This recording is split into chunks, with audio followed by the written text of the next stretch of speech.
नमस्कार दोस्तों, मेरा नाम है सुखदेव और आप मेरा चैनल देख रहे हैं जॉब तक। दोस्तों, आज हम बात करेंगे इंडियन ऑयल कॉर्पोरेशन लिमिटेड की तरफ से रिक्वायरमेंट आई है। आईओसीएल की तरफ से रिक्वायरमेंट है, एज अ गवर्नमेंट जॉब है, परमानेंट बेसिस रिक्वायरमेंट है।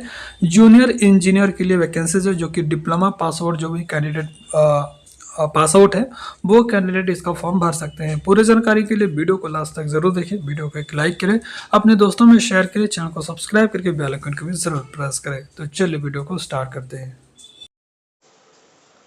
तो जैसा कि दोस्तों आप यहाँ पर देख सकते हो, ये इसकी ऑफिशियल नोटिफिकेशन है और ये वैकेंसीज आपका इंडियन ऑयल कॉर्पोरेशन लिमिटेड की तरफ से आया है और ये डिप्लोमा पास आउट कैंडिडेट की रहेगा, जो कि पोस्ट आपका रहेगा जूनियर इंजीनियर का पोस्ट रहेगा और ऑफिसर का, ठीक है।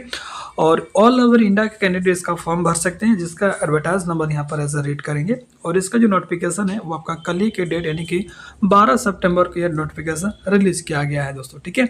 और ये वैकेंसी सभी कैंडिडेट फॉर्म भर सकते हैं जिनके पास डिप्लोमा सर्टिफिकेट्स है, ठीक है।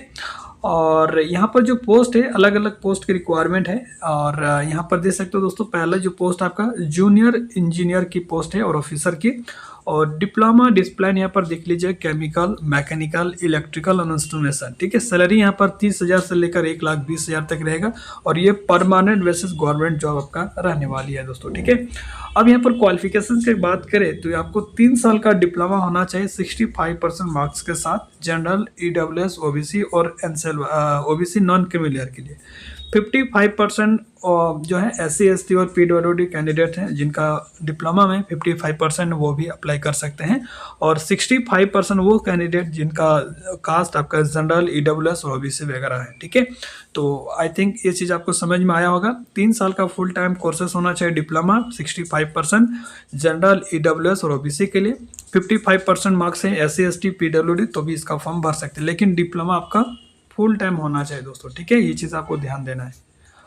और इसके बाद देखिए डोमेन और स्पेसिफिक पेपर पर CBT की अगर बात करें तो यहाँ पर देखिए केमिकल के लिए यहाँ पर रिक्वायरमेंट है, जिसके लिए आपका डिप्लोमा सर्टिफिकेट, इनमें से कोई भी सर्टिफिकेट है तो केमिकल के लिए अप्लाई कर सकते हैं। जैसे chemical engineering, chemical technology fertilizers, उसके बाद petrochemical engineering, petrochemical technology, refinery and petrochemical engineering. तो केमिकल के लिए इतनी सारी जो है डिसिप्लिन यहाँ पर दिया गया है, इनमें से किसी भी ब्रांच से आप रिलेटेड कोर्सेज किए हैं तो आप अप्लाई कर सकते हैं। उसके बाद यहाँ पर जो है कुछ कोर जो ब्रांचेस है, जैसे अगर मैकेनिकल भी है तो आपका डिप्लोमा आपका मैकेनिकल से रहनी चाहिए। इलेक्ट्रिकल है तो आपका electrical and electronics, electrical and power system, electrical engineering, industrial control, ठीक है। और आपका अगर ब्रांच इंस्ट्रूमेशन है तो instrumentation electronics, instrumentation control, applied electronics and instrumentation. तो इनमें से किसी भी ब्रांच से आपने डिप्लोमा पास आउट हैं तो आप पोस्ट जो है जूनियर इंजीनियर पोस्ट के लिए आप इसका फॉर्म भर सकते हैं दोस्तों, ठीक है। और आपका जो डिप्लोमा सर्टिफिकेट्स है, मार्कशीट है, वो आपका 31 अक्टूबर 2025 तक आपके पास होना चाहिए, ठीक है। और आपके जो भी परसेंटेज वाइज है, CGPA या GPI है, SGP है या GDP है, ये सारी चीज़ इनमें से कोई है, आप जो है अप्लाई कर सकते हो दोस्तों, ठीक है। तो ये चीज़ें ध्यान देना है। और यहाँ पर देखिए दोस्तों, एक चीज़ सबसे इम्पोर्टेंट है, diploma under recognize lateral entry scheme, class 10 या 12th हो गया, और ITI admitted in second year of diploma course shall also be considered eligible subject to meeting prescribed percentage of marks on the basis of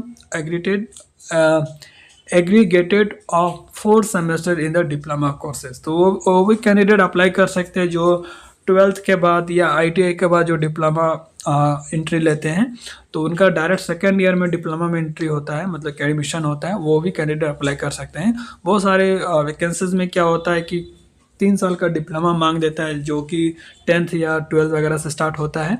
और वैसे भी बहुत सारे candidate होते हैं कि 12th के बाद या ITI के बाद डिप्लोमा में डायरेक्ट सेकेंड ईयर में एडमिशन लेते हैं, ठीक है। तो आपने ITI किया है और 2 साल का डिप्लोमा आपने किया है तो भी आप इसका फॉर्म भर सकते हैं। अदरवाइज यहाँ पर और भी हायर क्वालिफिकेशन वगैरह हैं, वो अप्लाई नहीं कर पाएंगे। ठीक है, जैसे बीटेक हो गया, MBA वगैरह हो गया, बी हो गया, वैसे कैंडिडेट एलिजिबल नहीं होगा। ITI डिप्लोमा, ITI के बाद आपने डिप्लोमा किए हैं 2 साल का तो भी अप्लाई कर सकते हैं, या फुल कोर्स आपके पास 3 साल का डिप्लोमा है रिलेवेंट ब्रांचेस से तो आपका फॉर्म जो अपना फॉर्म भर सकते हैं। ठीक है, अब यहाँ पर देखिए कैटेगरी वाइज एज लिमिट दिया है दोस्तों। वैसे एज लिमिट की बात करें तो जनरल EWS की जो है 26 साल है। बाकी अगर कैटेगरीज वाइज अगर चाहिए तो आपको SC ST के लिए 5 साल का एज में रिलैक्सेशन मिल जाएगा। ठीक है, जनरल EWS के लिए यहाँ पर डेट ऑफ बर्थ 1 जुलाई 1999 से लेकर, और PWD सॉरी यहाँ पर PWD के लिए, जनरल EWS के लिए PW है तो 1 जुलाई 1999 से लेकर 1 जुलाई 1989 तक का अप्लाई कर सकते हैं। बाकी OBC के लिए यहाँ पर अलग से दिया गया है एज लिमिट वगैरह, सारी चीज़ें आप यहाँ पर देख लीजिएगा। ठीक है, यानी कि कुछ जो है कैटेगरी वाइज को एज में रिलैक्सेशन मिल रहा है। बाकी यहाँ पर जनरल कैंडिडेट के लिए 26 ईयर रखा गया है जनरल और EWS के लिए। ठीक है, अभी हम फॉर्म वगैरह कब से स्टार्ट होगा? फॉर्म ऑलरेडी स्टार्ट हो चुका है, 12 सितंबर से इसका फॉर्म स्टार्ट हुआ है और 28 सितंबर तक आप इसका फॉर्म भर सकते हैं।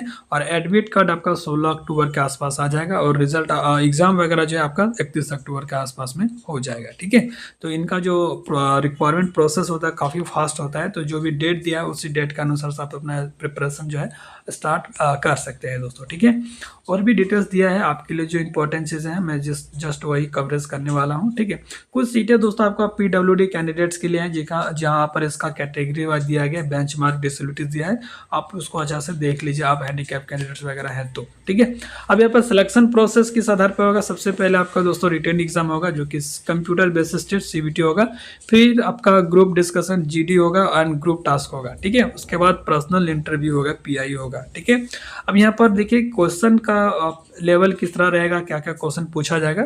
CBT में आपका 100 क्वेश्चन रहेगा जिसमें आपका डोमेन नॉलेज यानी कि आपके जो भी ब्रांच है उस ब्रांच से 50 क्वेश्चन रहेगा। ठीक है, उसके बाद दोस्तों आपका जनरल एप्टीट्यूड में आपका क्वांटिटी एप्टीट्यूड 20 क्वेश्चन रहेगा, लॉजिकल रीजनिंग 15 क्वेश्चन रहेंगे और verbal ability of English language से 15 क्वेश्चन रहेंगे। ठीक है, और यहाँ पर जो है 1/4 आपका नेगेटिव मार्किंग यानी कि 0.25 आपका नेगेटिव मार्किंग भी आपका रहेगा। आपका अगर 4 क्वेश्चन गलत होता है तो 1 नंबर आपका कट जाएगा। ठीक है, और क्वेश्चन आपको जो है टाइमिंग आपका 150 मिनट्स रहेगा, 50 मिनट एक्स्ट्रा मिलेगा किसको? जो PWD कैंडिडेट्स हैं। बाकी आपको सभी के लिए 150 मिनट आपको समय मिलेगा। ठीक है, और यहाँ पर देखिए आपका एग्जाम सेंटर कहाँ कहाँ पे रहेगा। देखिए टोटल यहाँ पर ऑल ओवर इंडिया में 36 एग्जाम सेंटर कंडक्ट हो जाएगी, जिसमें आपका 3 से मैक्सिमम 3 से 5 आपका एग्जाम सिलेक्शन जो है सेंटर चूज करने का ऑप्शन मिलेगा। मान के चलिए आपको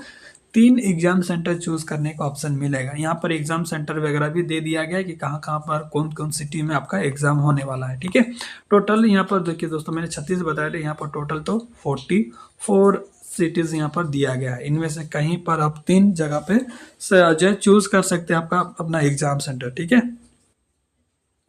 उसके बाद दोस्तों आगे का प्रोसेस और भी दिया है, डॉक्यूमेंट वेरिफिकेशन होगा। ठीक है, जो कैंडिडेट सारे स्टेज पार करेंगे। अब यहाँ पर देखिए मेरिट लिस्ट किस आधार पर होगा? आपका दोस्तों कंप्यूटर बेस्ड के आधार पर आपका वेटेज 85% है as per class 6.3 of deductive advertisement. ठीक है, मिनिमम पास मार्क परसेंटेज वगैरह देख लीजिएगा, वेटेज आपका 85 से।